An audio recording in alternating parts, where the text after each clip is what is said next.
لقد خلقنا الانسان فی کبد،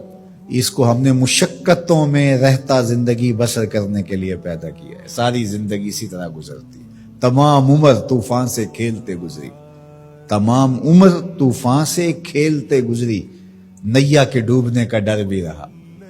ساری زندگی اس کشمکش میں گزرتی ہے۔ یہ حقیقت انسان اگر قرآن کی اس فکر کے مطابق جو بتایا ہے سمجھ لے تو وہ حالات کی سختیوں کا مقابلہ کرنے کے لیے تیار ہوگا، گھبرا کر کے بیٹھ نہیں جائے گا۔ جن علاقوں میں روزانہ کی بنیاد پہ یا موسم اس طرح کا ہے کہ کسی وقت بھی بارش شروع ہو جاتی ہے، تو ہم دیکھتے ہیں لوگ گھروں سے نکلتے ہیں، مطلع ابر آلود بھی نہیں ہوتا، لیکن وہ ہاتھوں کے اندر چھتریاں پکڑ کے جا رہے ہوتے ہیں کہ موسم کسی وقت بھی تیور بدل سکتا ہے، تو ہمارے پاس چھتری موجود ہونی چاہیے۔ دیہاتوں کے اندر جنگلوں میں رہنے والے لوگ جب گھر سے باہر نکلتے ہیں، ڈیرے کو جاتے ہیں، تو ایک عصا ساتھ رکھتے ہیں کہ کوئی موذی جانور آ سکتا ہے، کوئی سانپ نکل سکتا ہے، تو ہم اس کے لیے ذہنی طور پہ تیار ہوں۔ اور اگر یہ ذہنی طور پہ تیار نہ ہو تو سانپ کو دیکھ کے گھبرا جائے گا اور رونا شروع کرے گا یا آگے لگ کے بھاگ جائے گا، نتیجہ کیا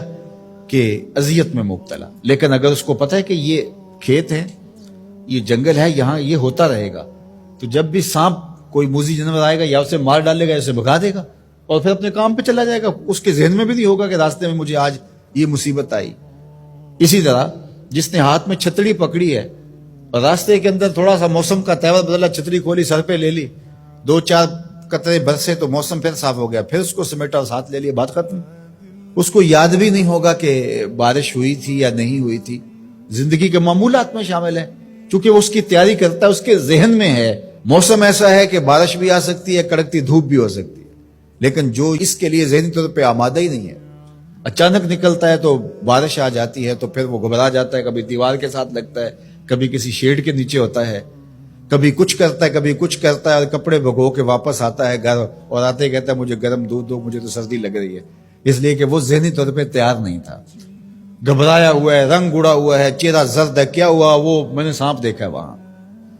چونکہ اس نے مقابلے کے لیے ذہن ہی نہیں بنایا تھا اور وہ ایسے نکل گیا، اچانک دیکھا اور گھبرا گیا۔ اسی طرح آپ کوئی کام کرتے ہیں کسی فیکٹری میں، ذمہ داریوں کا بوجھ آپ کے سر پہ، آپ کو پتہ ہے کہ یہاں مسائل ہوں گے، مصائب ہوں گے، 2 لوگ الجھ سکتے ہیں، مسائل ہو سکتے ہیں، کوئی خیانت ہو سکتی ہے، جھوٹ ہو سکتا ہے، لوگوں کا آپس میں تناؤ ہوگا، آپ ذہنی طور پہ یہ سارا میں نے فیس کرنا ہے، تو یہ جب ذہن ہوگا تو پھر آپ اس کو ایک روٹین کے عمل کے طور پہ کرتے رہیں گے تو گھبراہٹ نہیں ہوگی۔ لیکن اگر آپ اس کے لیے تیار نہیں ہوں گے تو پھر آپ کو بہت تکلیف ہوگی۔ تو اللہ تعالیٰ نے یہ پہلے ہی بتا دیا، ہم نے تمہیں ڈیزائن اس طرح کیا ہے کہ یہ تمہارے ساتھ زندگی میں سب کچھ ہونے والا ہے، تکلیفیں بھی ہیں، آلام بھی ہے، حسد بھی ہے، بغض بھی ہے، کینہ بھی ہے، حقد بھی ہے، نفرت بھی ہے، اپنوں بیگانوں کا شر بھی ہے، شریکہ برادریاں بھی ہیں، دشمنیاں بھی ہیں، حالات کی ٹھوکریں بھی ہیں، غربت بھی ہے، امارت بھی ہے، بیماریاں بھی ہیں، صحت بھی ہے، سب ساتھ چلتا رہے گا، زندگی کے ساتھ کتنا کچھ جڑا ہوا ہے، تو پھر اس کو گھبراہٹ نہیں ہوگی۔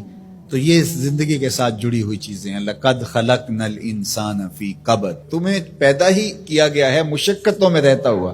اذیتوں سے تمہیں گزرنا ہی پڑے گا، کشاکشی حیات کا مقابلہ کرنا ہی پڑے گا، دکھوں سے پالا پڑے گا تمہارا، ان دردوں سے بھی گزرنا پڑے گا، بلکہ ان آبلوں سے جی گھبرا گیا تھا،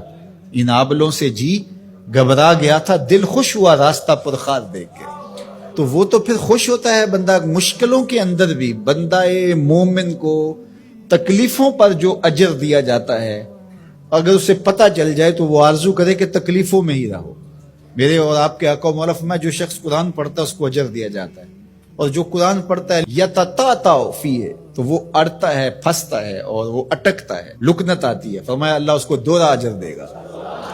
ایک تو اجر اس کو ملا جو قاریوں کی طرح فر پڑھتا جا رہا ہے، اور جو پڑھنا چاہتا ہے لیکن زبان عجمی ہونے کی وجہ سے لکنت پیدا ہوتی ہے تو اڑ کے پڑھتا ہے، تو اللہ ثواب بھی 2 عطا کرے گا۔ اللہ اکبر! تو یہ اللہ کا نظام ہے، تو وہ محروم نہیں رکھے گا۔